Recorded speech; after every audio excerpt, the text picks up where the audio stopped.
talk to me. I want to meet that Tim and dad. Eric thing. He's like, this dude is having kids work out. He's like, Meet that dad. all right, now kids, work it out. Now think about your dad. I want to meet that dad. What's that? Tim and Eric's awesome show. Great job. Well, So creepy. You're like, meet my I want to meet that dad. bring your dad over. So, Seattle Show Gal here with the Maldives, or three members of the Maldives. Yes. A third of us. Jason, Jesse, Seth. Yes. Thank you guys so much for meeting with me this evening and gracing me with your beautiful singing and fiddling. Thanks for being patient, because I know that you and I had a long time. Like we were like, I was emailing. I was like, let's do it this day, and I'm like, oh no, let's do it this day. You know, Sunday was bad though. I was in a bad state. I was really sick on Sunday too. Oh really? I had a migraine. I didn't have. I had a hangover. Like a really, seriously, really bad. Like we'd gone to a neighbor's house and they had some, authentic Mexican tequila. After we'd gone to Jesse's house for his housewarming party. or we Anyways. had some authentic Mexican. They had some tequila. Anyways. Tequila. Well, no, I was gonna say, but like, we had over at this house down the street, we had tequila that was like, imported or smuggled from Mexico to. And I drank a lot of it, and the next day I was hurting so bad. Man, good tip. Yeah. Don't overdo it on authentic Mexican tequila, Yeah, or else you'll hurt. too much of a good thing is always a bad. You know, it's thing. funny because the only beer that gives me a headache the day after is Corona. But tell me, you guys are playing Bumbershoot this year, Yep, and I mean that's exciting.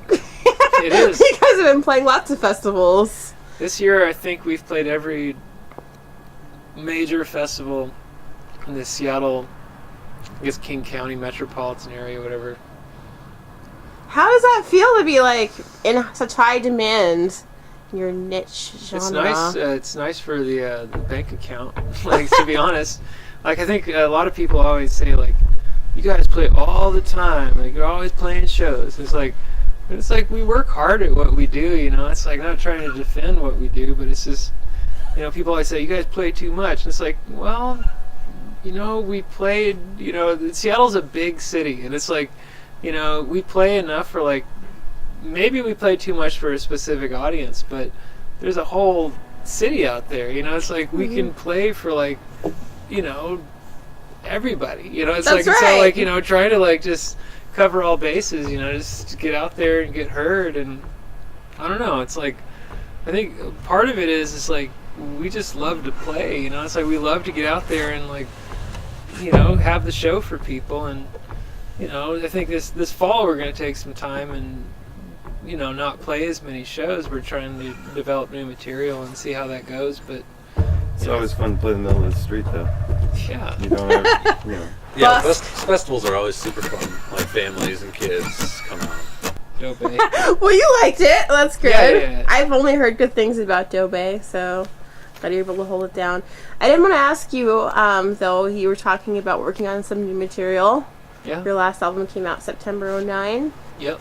So, what's in the works?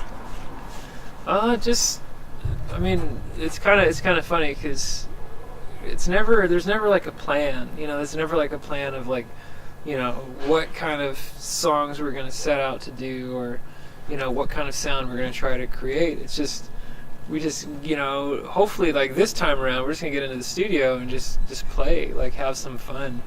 I think with the last record, like we really wanted to represent the live show that we've been doing for 2 years, with all those songs. We played the same songs for 2 years, and so now we have like a slew of new songs that a lot of them haven't even been developed by the band yet, and I think it'll be a good experience for us to get into the studio and just again play with them, like play with the songs, like decide where to go musically in the studio as opposed to deciding all that before we get in there. It's like in other words, like putting out an album that is going to be fresh to us and to the audience or whatever. Sounds awesome. Yeah, and something that just not necessarily has to translate live. Like we just the studio. Good for record. you. I like that. Yeah. Sounds like fun.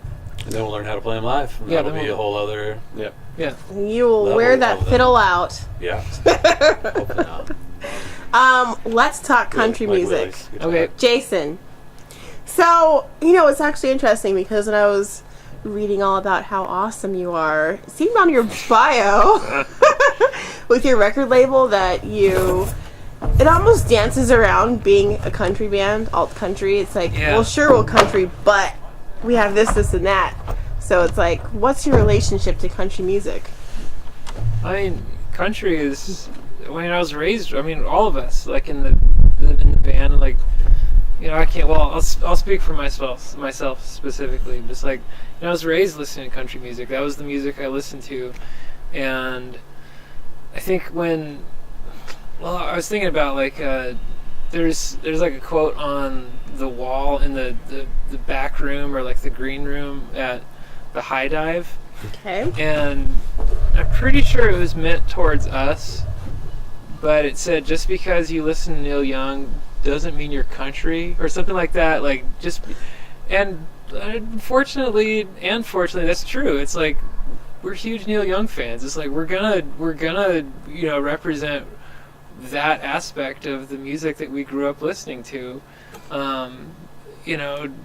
Yes, that's not like country in terms of like, it's not George Strait, it's not Randy Travis, it's not your mainstream country, it's not even old school country, but Neil Young it's a different country, and Very well. like you can grab like, harmonies, like you listen to like the Louvin brothers or something like that, and so you listen to their Burritos. harmonies and exactly, it's like it's directly translated to the Flying Burrito Brothers, that's Graham Parsons, and then you go from there and it's like it's directly influenced like the Fleet Foxes, and so it's like it's just the whole idea of calling our band just a country band is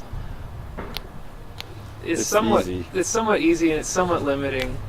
That's what if people need to have us in a box, like that's fine. Yeah, I just for CMT, like you have to call it country somehow, or have to make it country.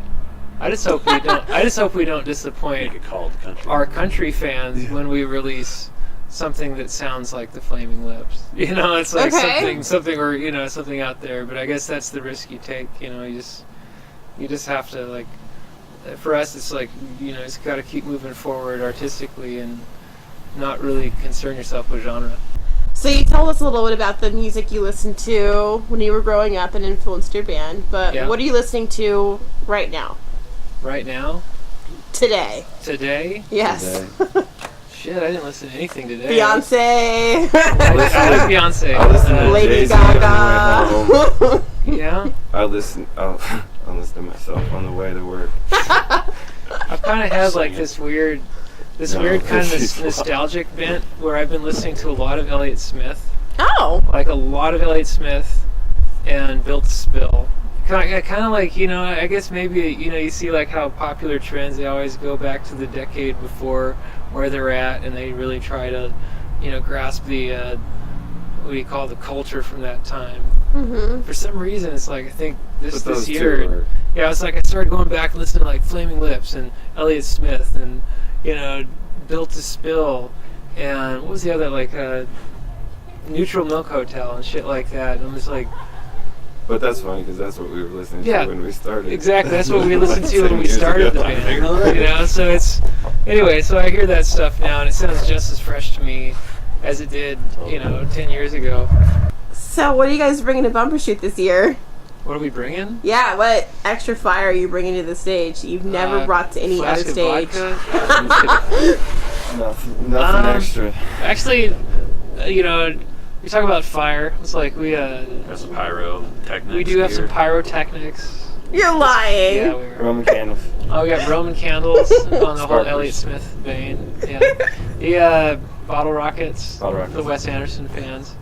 No, it's like it's not to say that we're predictable, but it's just we're playing a bunch of new songs, and people that have been to the other festivals in town and outside of town have heard the songs already. But they're still new. but they're new to us still. It's like we're still learning how to play them, and I think if any fire we bring is like we still love what we're playing. You know what I mean? It's like we still love like, you know. So there's that passion that we have for what we're doing, and you know, it just keeps on keeping on. You know, it's like we just got to keep doing it and keep making new music. Keeping on. Yeah, keep on keeping on. Alright. Film shoot's just fun because you get to play with like Justin Townsend and people like Bob Dylan. and Bob Dylan. Bob Dylan. So our fire will You'll have to give him be get some off knuckles. stage really quick so we can see all our favorites. Cool. Well, thank you so much for taking time to do an interview with me. I had a blast, and thanks Cool. for singing and You everything. come now for drinks afterwards? For sure. I'm Okay. with you. All right. Thank you so much. Seattle Showgirl signing out. Thanks. Bye.